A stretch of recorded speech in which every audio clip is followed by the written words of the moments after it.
Привет, друзья! Добро пожаловать на мой канал! В этом видео я не буду рисовать на пряниках, я расскажу и покажу вам свой любимый рецепт пряничного теста.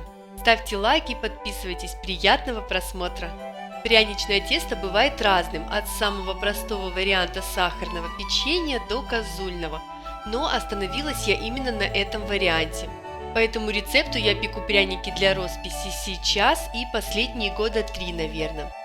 Итак, для теста нам понадобится натуральный мед, сахар, мука, сливочное масло комнатной температуры, какао и пряности, а также сода и яйцо. В сахар я уже добавила немного соли, совсем чуть-чуть. В качестве пряности я использую имбирь, корицу, кориандр, мускатный орех и кардамон. Вы же можете использовать ваши любимые пряности, добавить цедру апельсина или лимона, например. Также не обязательно ставить какао. Мед и сахар у меня уже в сотейнике, к ним добавляю пряности и какао. Нужно смесь перемешать и отправить на плиту. Я ставлю на самую маленькую конфорку и на медленный огонь. Смесь нужно растопить до однородной массы, обязательно помешиваем массу, чтобы ничего не подгорело. Нам нужно, чтобы сахар максимально растопился, но при этом смесь не должна закипеть.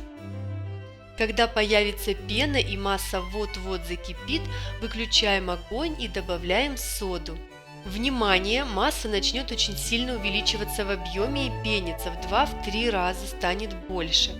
Это в реакцию вступает мед и сода, поэтому возьмите в кастрюльку побольше, так как потом плиту придется долго и нудно отмывать.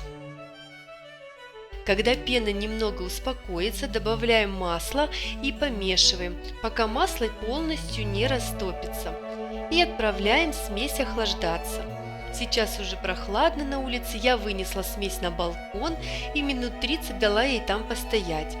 Смесь должна охладиться до температуры, при которой яйца у нас не свернутся.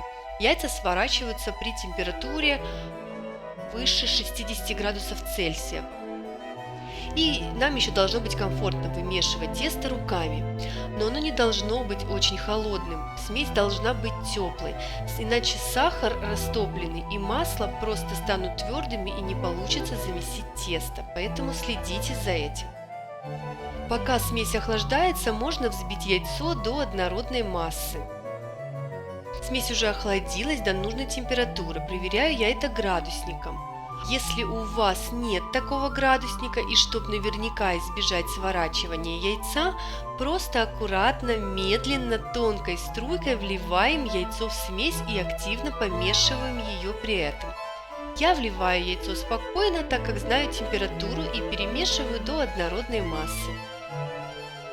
Далее частями добавляем муку и перемешиваем до тех пор, пока это комфортно делать ложкой.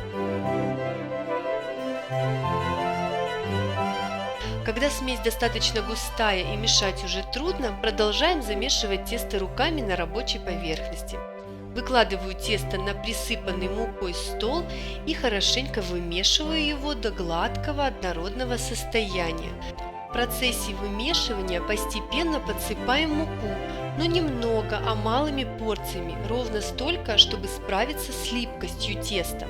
В итоге тесто должно получиться достаточно густое, но мягкое, пластичное, не липнуть к рукам. После замеса оставляю тесто остывать на столе. Когда тесто остынет полностью, заворачиваю его в пленку или в одноразовый пакет и отправляю в холодильник. Я обычно тесто делаю вечером и оставляю его в холодильнике на всю ночь. Перед раскаткой тесто нужно достать из холодильника и дать ему немного нагреться при комнатной температуре, чтобы легче раскатывалось, но не слишком, иначе будет слишком мягкое тесто и с ним будет неудобно работать.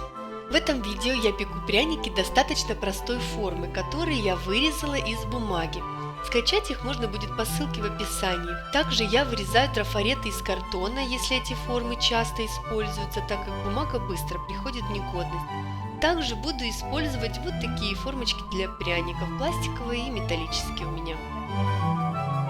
Выпекаю я пряники на тефлоновых ковриках. Купила я их на Алиэкспресс, они продаются больших размеров. На видео один коврик, который я разрезала на две части.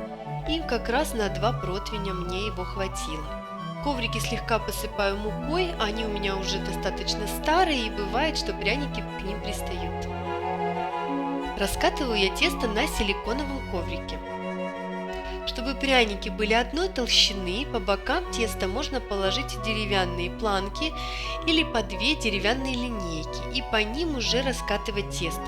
Если пряники я вырезаю по трафарету из бумаги или картона, то обязательно присыпаю тесто мукой, чтобы трафарет не прилип. Но муки совсем немного, иначе потом остатки теста будут забиты мукой. Для вырезания пряников я использую пластиковый инструмент, он из набора для работы с пластилином. Мне удобно им вырезать, но вы можете воспользоваться обычным ножом.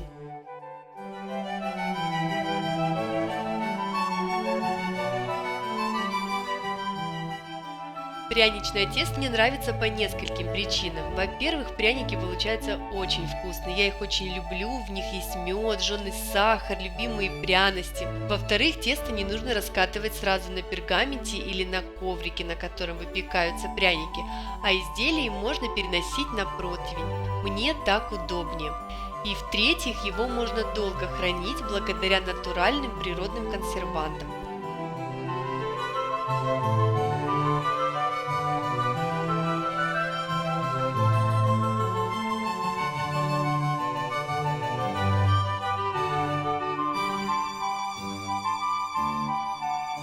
Аккуратно переношу пряники на противень на антипригарный коврик.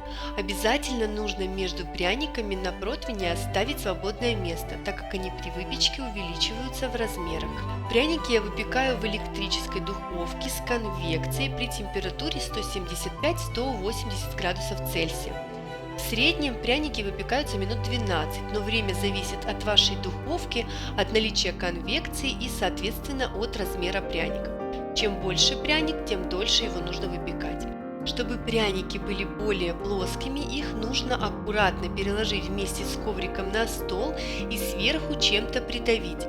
Я использую большую металлическую подложку для тортов. Можно использовать доску, жаропрочное стекло или что-то другое.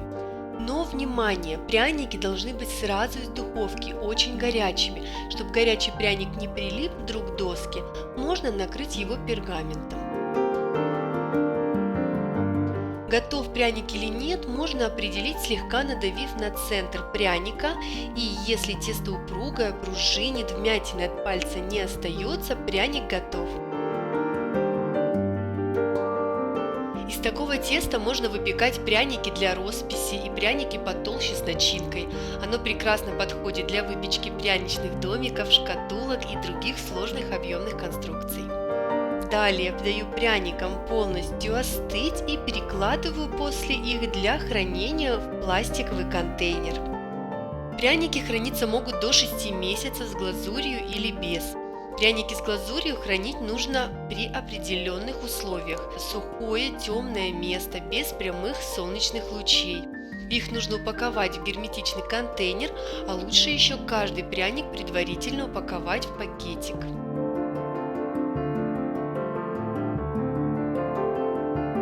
В данном тесте содержится много натуральных природных консервантов, мед, много сахара и пряностей, а значит храниться оно может долго.